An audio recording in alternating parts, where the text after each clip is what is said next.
Hello everyone, welcome my YouTube channel.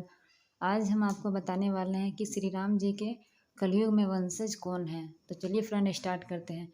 मित्रों, रामानंद सागर की जो रामायण आपने टीवी पर देखी होगी वो भगवान राम और लक्ष्मण जी के सरयू नदी में जल समाधि लेने के साथ ही खत्म हो जाती है। ज़्यादातर लोग भी रामायण में इतनी ही कथा को जानकारी रखते हैं, परंतु क्या आपके मन में कभी ये विचार नहीं आया कि भगवान राम के बाद अयोध्या का क्या हुआ, लव कुश का क्या हुआ होगा और सूर्य वंशों का वंश आगे कैसे बढ़ा होगा। तो अगर आप इन प्रश्नों का उत्तर जानना चाहते हैं तो इस वीडियो को पूरा लास्ट तक देखें। भगवान श्री राम के बाद लव कुश और अयोध्या का क्या हुआ। रावण का अंत करने के बाद जब श्री राम माता सीता को अपने साथ वापस अयोध्या ले गए, तब माता सीता को ये बात नहीं पता था कि उनके लिए अभी परीक्षाओं का अंत नहीं हुआ है और एक दूसरी परीक्षा अभी भी उनके मार्ग में खड़ी है। जब श्री राम ने अपनी प्रजा के सवाल उठाने पर माता सीता को ही त्याग दिया, माता सीता का वाल्मीकि के आश्रम में आना पड़ा। उसके बाद माता सीता वाल्मीकि आश्रम में रहने लगी।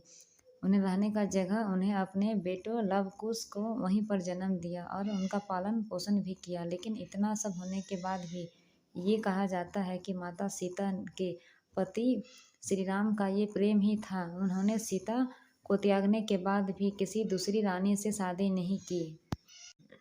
वे सीता के अनुपस्थिति में भी उनकी कमी को पूरा करने के लिए अपने साथ यज्ञ में सोने की सीता बनाकर बैठे थे। इसीलिए सोने को सबसे पवित्र माना जाता है। जाने राम और सीता के बाद क्या हुआ, रघुवंश का कौन बना और कहाँ का शासक। आइए अब जानते हैं कि भगवान श्री राम के राजपाट छोड़ा तो रघुवंश का क्या हुआ और किसने शासन किया। भगवान राम के राजपाट छोड़ने के बाद कुश अपनी सेना के साथ अयोध्या आए और उन्होंने वहां का शासन संभाला। उन्होंने कुमुदावती से विवाह किया और अतिथि के पिता बने। इसके बाद अतिथि के पुत्र हुए निषाद, निषाद के पुत्र हुए नल और नल के बाद नव और इस तरह से ये वंशावली बढ़ते आ पहुँचे। महाभारत काल में राजा बृहदल तक इतिहास में बल का जिक्र कुश के 50वीं पीढ़ी के रूप में हुआ है। यही भगवान राम के वंशज भी थे। उन्होंने कुरुक्षेत्र के युद्ध में कौरवों की ओर से युद्ध लड़ा था। चक्रव्यूह युद्ध के दौरान अभिमन्यु और बृहदबल के बीच युद्ध हुआ और अभिमन्यु के प्राणघातक के तीर से बृहदबल की मृत्यु हो गई। भरत, लक्ष्मण और उनके बेटे। आगे बढ़ने से पहले मित्रों आपको बता दें कि पुराणों में भरत, लक्ष्मण और शत्रुघ्न के दो दो पुत्र का जिक्र मिलता है। भरत के दो पुत्र हुए दक्ष और पुष्कर। लक्ष्मण के पुत्र चित्रांगद और चंद्रकेतु। हमारे शत्रुघ्न के पुत्र हुए सुबाहु और शिव सिंह।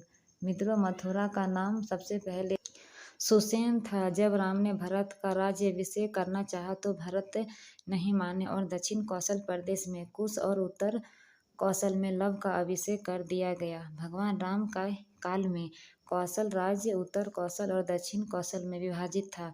कालिदास के रघुवंश चरित्र के अनुसार राम ने अपने पुत्र लव को शरावती का और कुश को कुशावती का राज्य दिया था।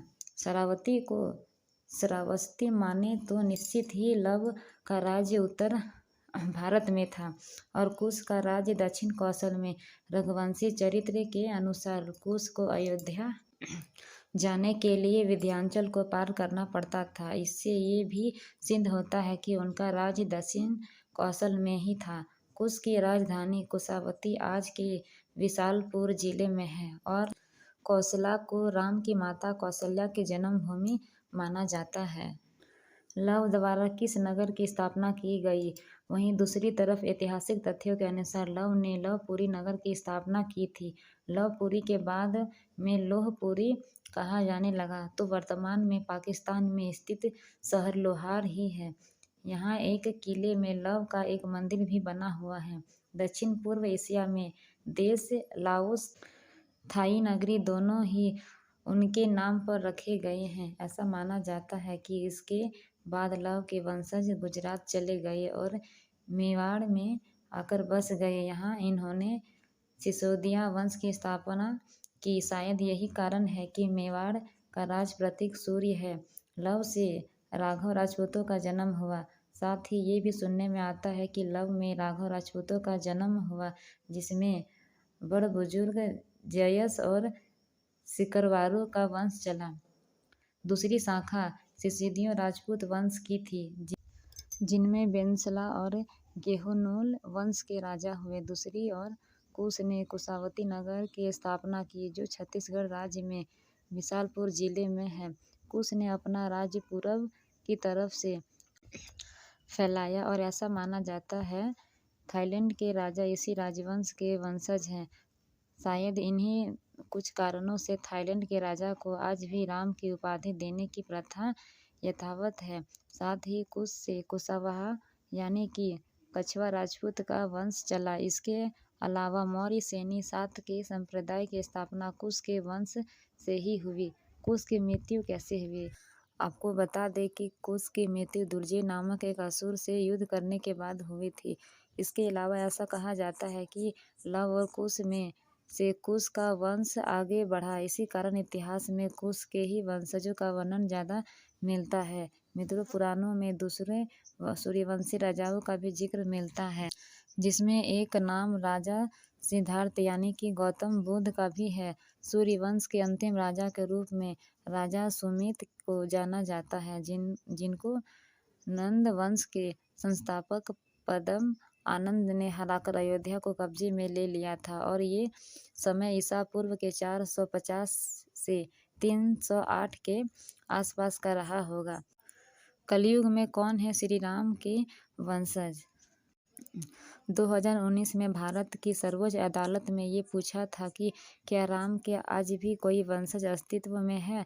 तब जयपुर के राज परिवारों में से दिया कुमारी ने एक पत्रावली के जरिए कुछ सबूत पेश किए, जिस पर अयोध्या के सभी राजाओं के नाम क्रमानुसार लिखा हुआ था, जिसमें भगवान राम के वंशज के रूप में 289 के नंबर पर वंशज आमेर जयपुर के सवाई जयसिंह का ही नाम था और इसी क्रम में 307 के वंशज के रूप में दिया कुमारी के पिता महाराजा भवानी सिंह का नाम मिलता है। तो फ्रेंड, उम्मीद करते हैं कि आपको हमारी यह वीडियो अच्छी लगी होगी। अगर पसंद आए तो नीचे कमेंट में ज़रूर जय श्री राम लिखें। यदि आप मेरे चैनल को सब्सक्राइब नहीं किए हैं तो करके रखें, ताकि हर एक नई वीडियो आप तक पहुँचे। Thank you friend.